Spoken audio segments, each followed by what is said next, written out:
It might rain today. I'll probably pass the exam. We have a 50-50 chance of winning the toss. We make guesses about the future every day, but in math, we don't guess, we calculate. Today, we are moving beyond maybe, we are mastering the theory of probability from impossible events to certain outcomes. The world of chance, a student's introduction to probability. What is probability? Probability is a measure of how likely it is that something will happen. It gives a numerical value to uncertainty, always between 0 and 1. Impossible. A probability of 0 means that the event is impossible.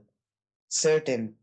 A probability of 1 means that the event is certain. Our probability toolkit.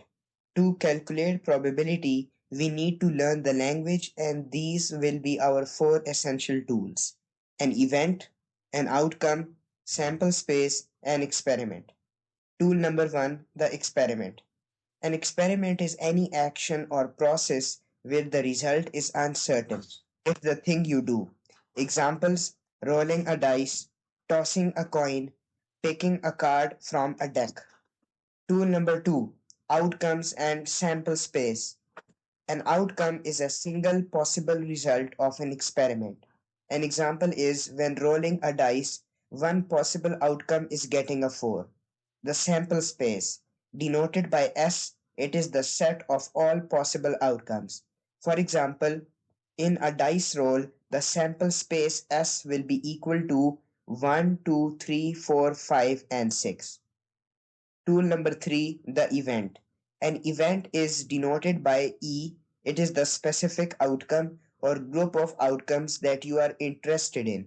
It's a subset of the sample space. For example, our event could be rolling an even number on a dice. The outcomes in the event are 2, 4, and 6. The probability formula. Probability of an event is equal to the number of outcomes in the event divided by the total number of outcomes in the sample space.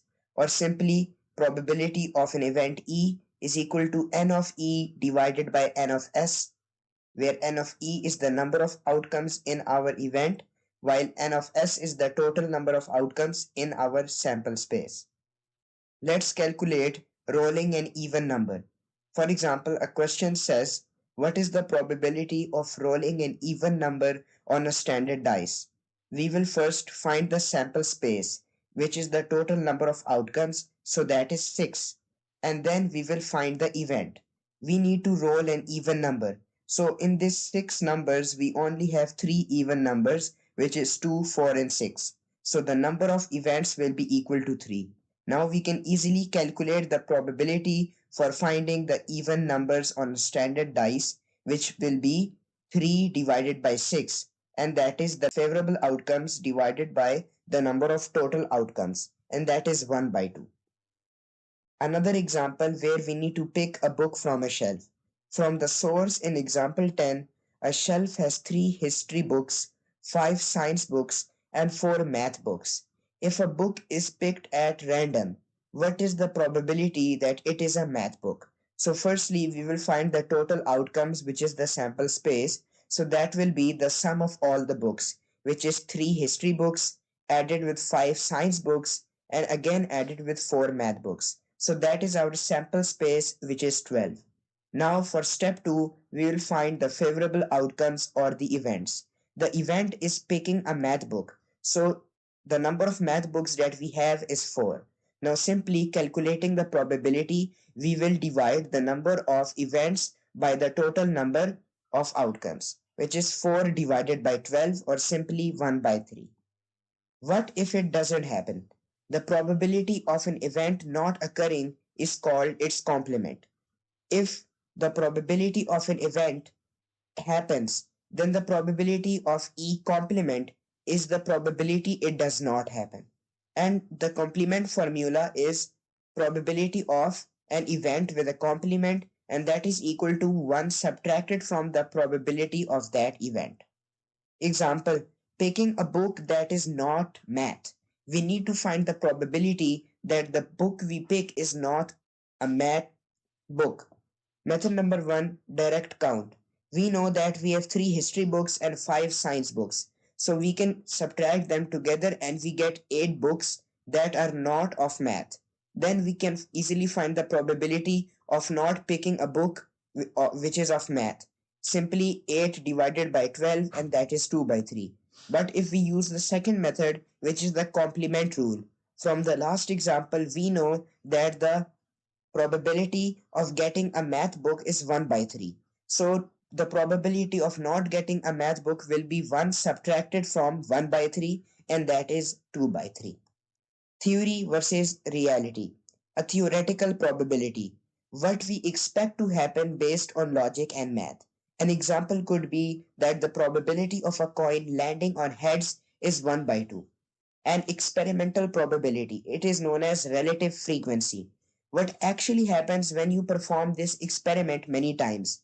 For example, if we toss a coin 10 times and we get 6 heads, it gives us a relative frequency of 6 out of 10. The key idea is that the more times you repeat an experiment, the closer your experimental probability gets to the theoretical probability. Making predictions. We can use probability to predict how often an event should happen over many trials. The formula for expected frequency is the number of trials multiply the probability of an event. For example, the probability of a student being absent is 1 by 10. And we have a school which has 500 students, and we need to know how many are expected to be absent. Simply, we can use the formula of expected frequency, which will be the number of trials, 500, multiply the probability of an event, which is 1 by 10. So we get 50 students which are expected to be absent. Probability, it is a measure of likelihood from 0 impossible to 1 certain.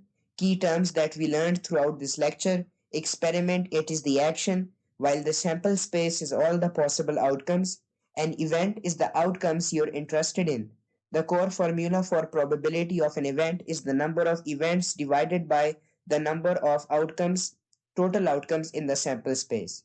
Useful extensions, the complement of an event is equal to 1 minus probability of that event, and expected frequency is equal to the number of trials multiply the probability of an event. You can now measure uncertainty. You now have the tools to understand the mathematics of chance. You can look for it in games, in the news, and in the world around you. You've just mastered the foundations of probability. You know the scale, the formula, and how to predict the knot. A final challenge card. If a bag has 3 science books and 7 history books, what is the probability of not picking a science book? Drop your answer in the comment section. If you want to see me solve exercise 11.3 problems, hit that subscribe button